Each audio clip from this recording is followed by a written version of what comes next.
very clear, as you said before, that this whole thing was engineered. So, after the heartbreaker that happened at the National Stadium just 3 nights ago, everybody was wondering who the next man would be in charge, at least on an interim basis, to take care of the Jamaican team in that intercontinental playoff match in March. And the Jamaican Football Federation wasted no time to give us all our answers on this Friday evening, and it is a man that most people expected but most people feared. It is now official. Cavalier head coach Rudolph Speid will be the new interim coach of the Reggae Boyz. An emergency meeting was held by the executives a day before, and they have now come to their conclusion and released a statement to the public, which I'm going to read a little bit of.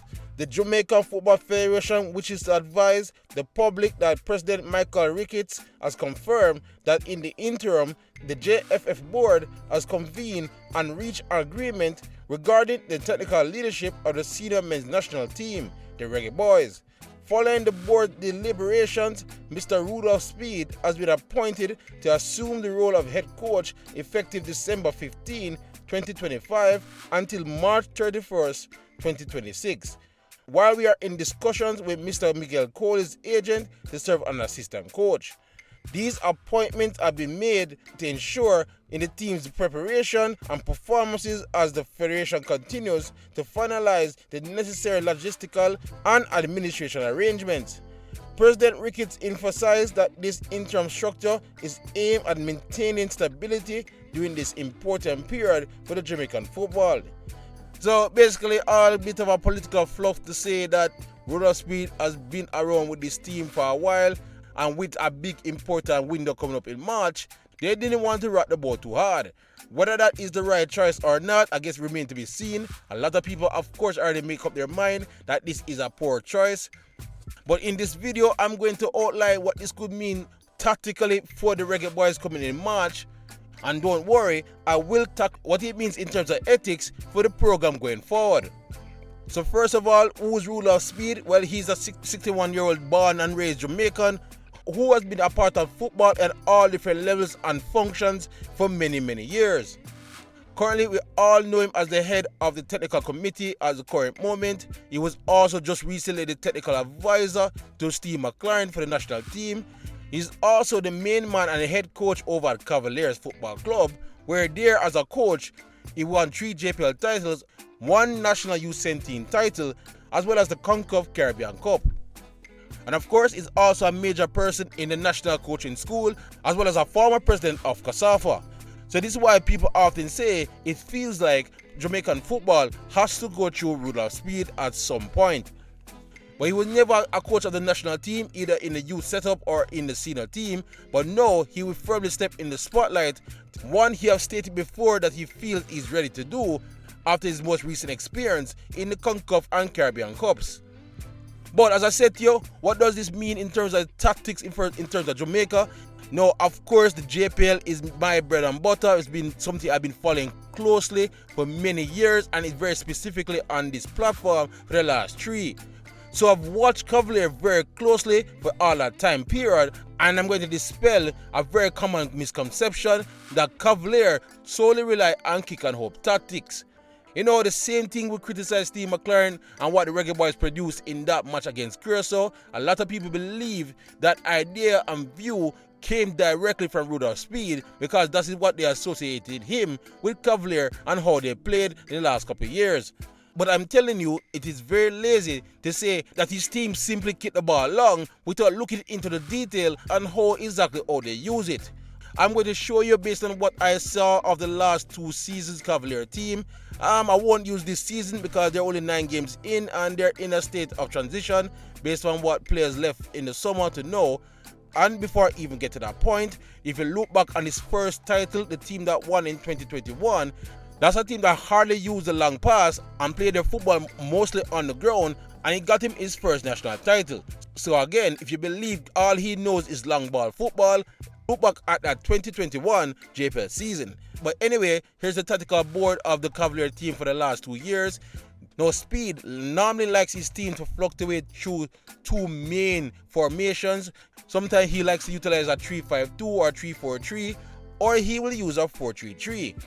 And his team would often switch amongst these formations depending on who is his opponent and how the game is currently going. But anyway, just look at the general tactics of the last 2 years Cavalier team. Two things will stick out immediately about them: that they like to go very direct, and it's a team that is full of pace. Mr. Speed definitely like to utilize speedy players, no pun intended. Now going back to the infamous long ball and how often they use it and why they use it so often, well, it's all about trying to maximize that speed of theirs, especially in the front three, and to get them going and running at the opponent's goal in the final third. Either that's with a ball in behind the back line or with the midfielders converging on second balls in the final third to get the play quickly going towards the opponent's goal. Here's an example of two variations of this I'm talking about. They will normally overload a particular side of the field, either the left or the right hand side. Most of the time it's on the left because King will be the one that's his task to launch the ball to that direction. There they will have a few of their white shirts planted around the area waiting for the knockdown, and even if their opponent is the one to get the ball, they converge and press quickly to win the ball back high up the pitch before launching their attacks from there. It has been very effective because of the type of midfielders they have and the speed that they come with. And then once they're able to get the balls to their front three, they are technically gifted enough to normally get the job done. An alternative to this as well is that they will play the ball short and amongst themselves a bit at the back. You will often see King with his right back or midfielder playing the ball around in this area, drawing majority of the opponent's attention to that side of the field before he goes long when they are caught napping, looking for the pass in behind for the speedy Calvin to now finish off a play or get the final pass in the box to get the goal. Now, you could argue this is not necessarily flashy or be effective in international football. I must admit, I am not sure about that. We have yet to see it in action, of course. But what I'm trying to highlight to you guys, Cavalier don't play the long ball for no simple reason. They actually have a plan behind it. Again, is that good enough or will it fit with this current national team squad? I don't know. But I'm just giving you a perspective of exactly how Cavalier, and again, only the Cavalier the last 2 years like to play their football. And even that team at times in the season, they will mix it up. They will play the traditional way you guys want to play when they build the ball out of the back and pass through the lines. Although I don't really see that often, they still have the capability to do so. Because one thing that can always be credited to Rudolph Speid, that he's a man that is very adaptable and will adapt his team depending on the situation. But again, that is speaking of Cavalier. It remains to be seen how effective that will be with the national team.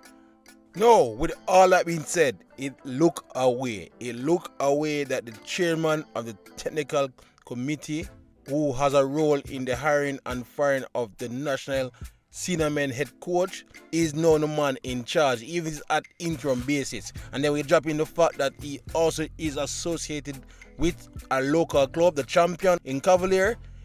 Ethically, it obviously look away and it makes sense why people have a problem with this. Initially, I was telling people there's no way he would actually step in the firing line because this or it would be perceived of this straight nepotism or corruption. And yet, the man brave, I forgive him that, he went ahead and took the job.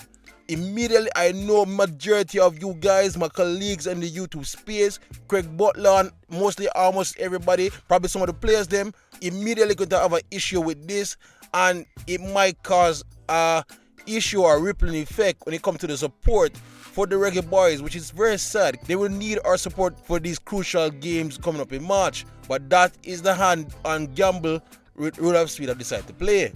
He has never exactly denied that there is a perception, there is a conflict of interest, but he has always maintained that he has never acted upon it. But immediately his first team selection is going to be watched with a microscope, and now even his short stint as an advisor is going to be looked at as a ploy to get him into this position. And it's a shame because I guess if it wasn't for this the fact that him named Speed and he was just a normal man that had no position in JFF, and he was a coach that was leading the reigning two-time defending champions of the local league, and he was a regional title winner, and he gets the job for a short while to stabilize the national team to try and help them get to the final hurdle. Most people or most nations wouldn't look upon it as a big problem. But again, it just look away that the chairman of the technical committee is the man that put himself, well, or recommended, or they asked him to do it. He would say that he was recommended to take the position to go and do the job for Jamaica. And immediately I am now worried about the players, because this in itself will be a big distraction, and his relationship with some of the players might be another issue going forward. And everyone even talk about the Phoenix camp, like Bailey and Whisper, and how that's going to work out. I'm quite sure many of you, by the time you watch this video, already heard Butler's statement on this hire. So that can be an issue right there then. But at the end of the day, it has been settled. Rudolph Speed will be the new interim head coach of the Reggae Boyz, and at least for the sake of Jamaica, I wish him luck. I hope, regardless who it is, more on Jamaica they are World Cup, so I hope it works out. One good news out of this as well, they're trying to get Michael Coley as the assistant, a man a lot of people do like and would like to see take over the program going forward. So maybe this is an alignment for him to take over after March 31st. Speaking of March 31st, that date is interesting, because if it means that Speed get them to the World Cup, does that mean he steps down after that date? That's interesting. But anyway, guys, let me know in the comment section below what you think of Speed. He's finally been sorted out, and who you think should really be the man leading us forward. Otherwise, please like, subscribe, and share as we look to keep you all up to date on everything on the Reggae Boyz leading up to that crucial March 31st date next year. Otherwise, for great Reggae Boyz content, you're already at the right place. JFF Fun. YouTube, big up yourself.